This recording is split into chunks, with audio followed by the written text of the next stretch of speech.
you don't have to pay us anything unless we get money for you. Injured? Call Austin Jackson, the Augusta guy. 706-724-7224. Adverse childhood experiences, or ACEs, can disrupt a child's sense of safety, stability, and connection, like exposure to violence, neglect, and abuse. 61% of Barnwell County adults report ACEs. They can lead to poor adulthood outcomes like health issues, substance abuse, mental illness, and lower academic achievement. Take the free questionnaire and get your ACEs score at access1.org.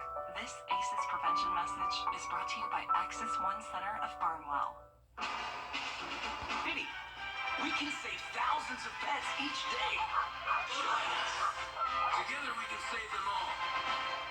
Hey, it's Anna Christina. Coming up this week, Carissa Jones from Realty One Group Visionaries is joining us in the kitchen for Simply Delish. Plus, we have Jimmy from Jimmy's Home Furnishings, and followed by Quality Canine Concepts and Aesthetic Homes team. Friday at 12:30. Don't miss it. The Live 5 for 6 Skyview Network, sponsored by Terry Lambert Hyundai. After a chilly start this morning, things are starting to warm up. I'll have all the details on what you can expect coming up. Now at 4:30, leaders from 3 top pharmaceutical companies are answering questions today on Capitol Hill. Why they are there, we'll explain. Plus, the Georgia Bureau of Investigations is facing a lack of officers across the state. The request from lawmakers to increase their numbers. And a local doctor is advocating for women's heart health after her own medical emergency. Her advice, as well as more news, coming up next at 4:30. Live from Television Park, this is WJBF News Channel 6 at 4:30. 3 pharmaceutical CEOs are testifying today before a Senate committee. Good afternoon, everyone. I'm Dee Griffin. Thanks so much for joining us. Rena Roy has more on the purpose of this high-stakes hearing.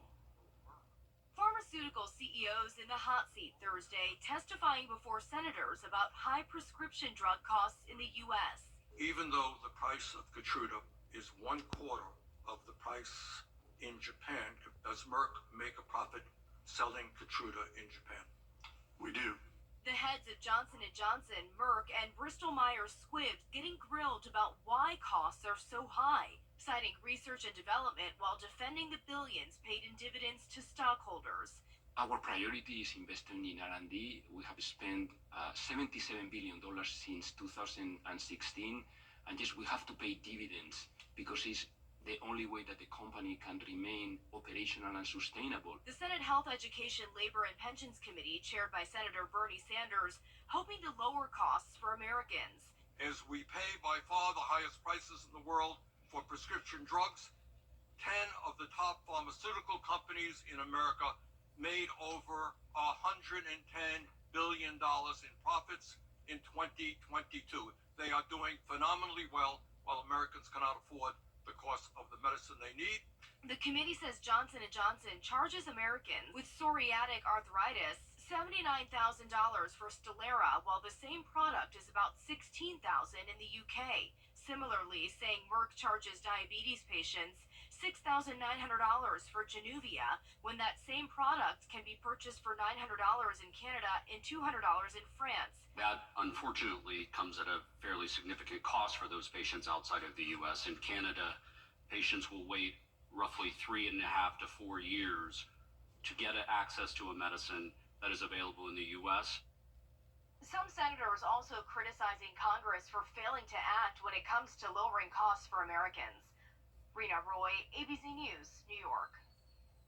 Time now for a first look at our weather with meteorologist Sherry Shealy. Hey, Sherry, it's good to see you today. Glad to be here, and thank y'all for joining us. So it started off on the cold side this morning, but we've warmed up nicely. Had a little bit of sunshine to enjoy, but also mixed in there has been the clouds.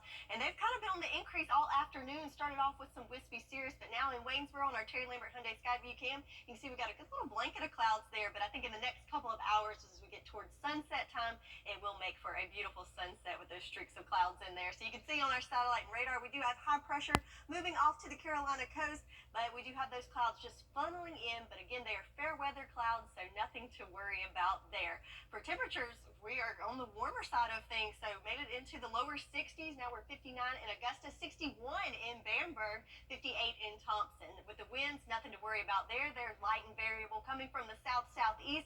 Looks like our top wind speeds is 6 miles per hour there in Aiken. So planning out the rest of your afternoon into the evening hours, going to stay in the 60s for the next hour or so. Clouds are going to continue to increase throughout the afternoon and overnight hours, and we're going to be in those 40s by 8 o'clock this evening.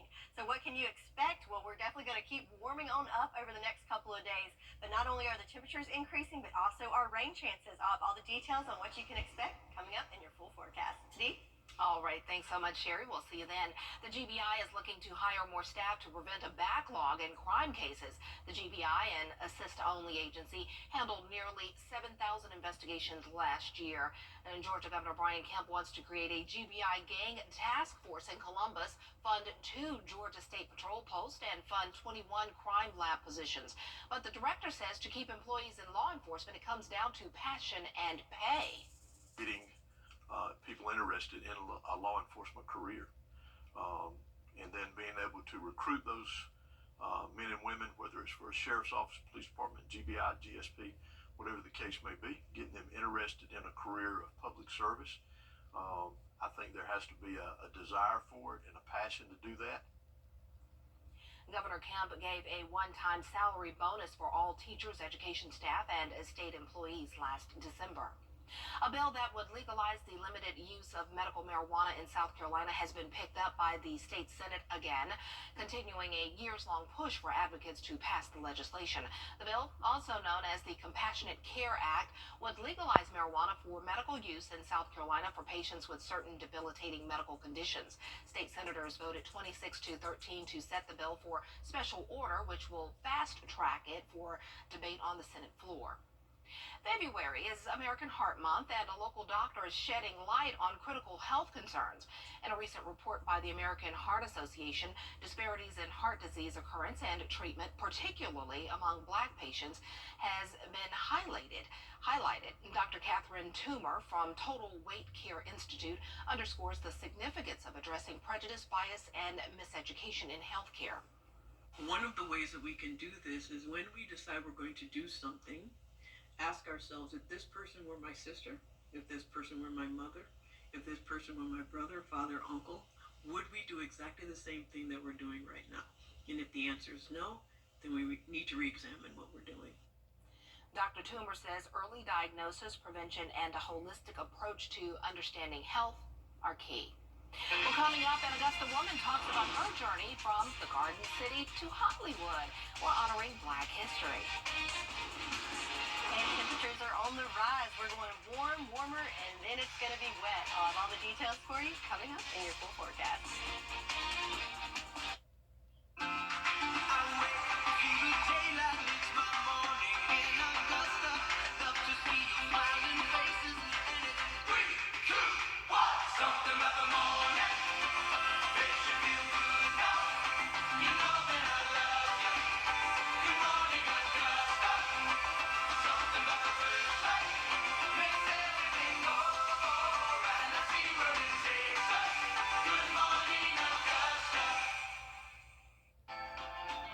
Benefits Safe Homes of Augusta. Get your tickets now for Tony Howard's Motown Review. Book direct flights to Washington, D.C. at flyags.com. Planning for a successful future can be tough when there are so many career options. In today's Honoring Black History story, an award-winning film editor is helping to inspire kids. Renetta DeBose shares her journey to Hollywood. I danced for a long time. I played the viola. Before she hit the red carpet, Shannon Baker Davis grew up in Augusta, Georgia. The Richmond County School System student attended A. Bryan Mary Elementary and is a 1996 graduate of Davidson Fine Arts. Hey, girl. It's Friday night. You got a hot date? Now she's credited as editor of Disney's latest film, Prom Pact. A senior in high school wants to get into Harvard, and she, kind of poo-poos proms, and she's just ready to get out of high school and get to college where everything matters. Davis got a taste of the film world while completing her honors thesis at Howard University in Washington, D.C. Already thinking of Hollywood, she shot, wrote, and edited a short documentary. The way police are perceived in the movies, and if it had an effect on the way that people perceive the police. While in college, she completed internships at PBS and UPN in D.C., and it started with an office job. The woman that was my boss, her husband was an editor. Those internships solidified her love of film and locked in her first editor job before graduating college. There, she learned Avid, the program she still uses for her popular shows today. But she tells us it was her master's program at American Film Institute in Los Angeles, where she transitioned from infomercials to TV and feature films Hollywood style. They call them act breaks, where it's like a cliffhanger on an act. And I'm like, I knew how to make compelling story act breaks, and so I used all of those skills to become a really good reality show editor. From unscripted shows such as Kathy Griffin's My Life on the D-List, which won an Emmy, to scripted shows such as Queen Sugar, Grownish, Impeachment, American Crime Story, and the 2020 film The Photograph, starring Lakeith Stanfield and Issa Rae.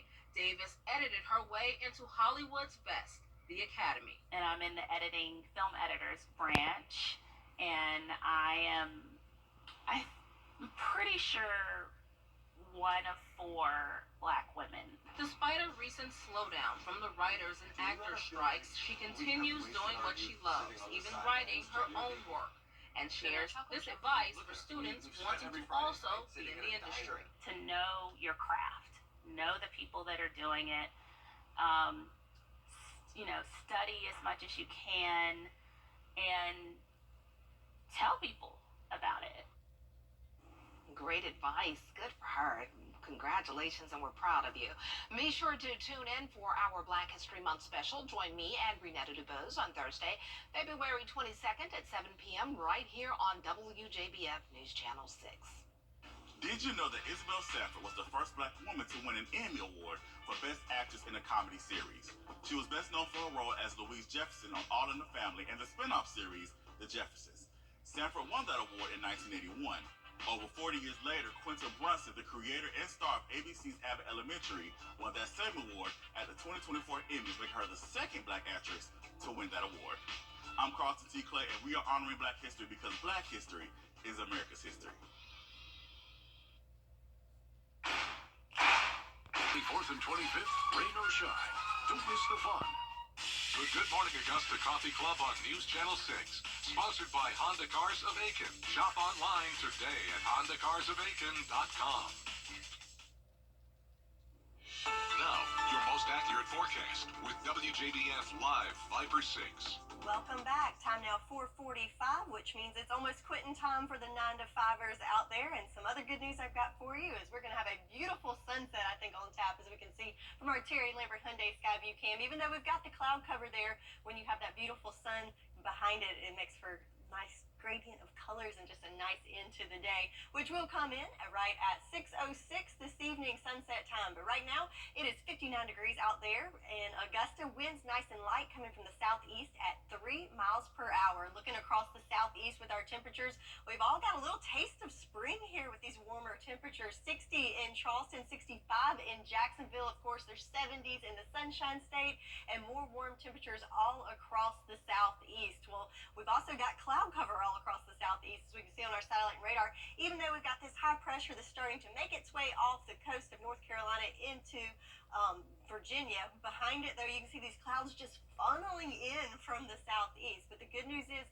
it is just cloud cover. We're going to keep it nice and dry for the next couple of days. In fact, looking at our rain chances for the next several days, we've got it at 0 until Saturday, and then on Sunday, that's when our next weather maker moves in. He gives us our next chance of rain moving through the first part of the week and then drying out just in time to celebrate Valentine's Day. Ding, ding, ding. If you didn't know, that is coming up on Wednesday. So that serves as your reminder if you didn't know. So another thing to look at is our future cast. So what can you expect for the next 48 hours? Well, it's going to be pretty calm for us. So again, there's that high pressure system. As we go through the overnight hours, it just pushes offshore. Some sprinkles to our north, but for us, just the cloud cover moving in overnight. Those clouds will continue to push through on Friday. We'll have some sunshine in there, but overall, it's going to be a mostly cloudy day for your Friday. Then Saturday, kind of a mix of sun and clouds again. We've got plenty of clouds in the area, but as you can see in the morning, I think we'll get some breaks in the cloud. We'll get to enjoy some sunshine.